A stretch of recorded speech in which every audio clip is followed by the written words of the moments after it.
Behind closed doors, the Freemasons were free to indulge in the secret rites and rituals handed down to them by their ancestors, and these became the basis of their levels of membership, called degrees.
Politicians funded by the Masons promoted the Masonic ideology.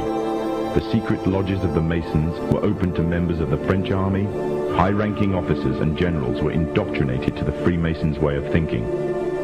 With the people, the politicians, and the military of France under Masonic control, the Masons could finally strike. Freemasonry has worked in a hidden but constant manner to prepare the revolution.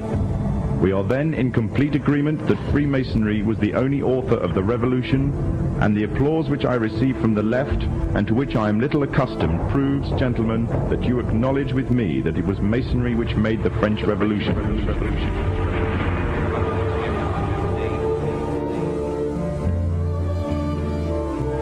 When the so-called founding fathers of America landed on Plymouth Rock, not only did they bring with them disfranchised people, they also brought the Freemasonic elements of Europe. The injustices which the fathers of America were escaping from in Europe was also to be found in the new land, in the form of a tyrannical British regime. In order to gain complete dominance of the new state, the Masons used the same methods to gain control of France. Although the British monarchy was run by the Masons, the American War of Independence was a necessary action, and the people involved in the war were expendable for the Masons to fulfill their dream. Emotions of the people were manipulated into anger, and just like France, anger turned into war. This time, however, previous mistakes would not be repeated. The near defeat the Masons faced against Napoleon and his army in Europe taught the Masons a lesson. Any forthcoming leaders of the resistance must follow the Masonic agenda. The best way to do this was to ensure the leader himself was a Mason, and the leader who took the war to the British was none other than George Washington. On the 4th of July, 1776, the Declaration of Independence was made. On the 17th of October, 1781, the British were finally defeated and surrendered the colonies to the Americans, and the world's first Masonic state was born, a nation that would represent Masonry in every way. A sign of the Masonic presence in America is plainly visible on the dollar bill, which carries a picture of George Washington, the first Freemasonic president in the world, and a picture of the Freemasonic symbol of the so-called all-seeing one eye.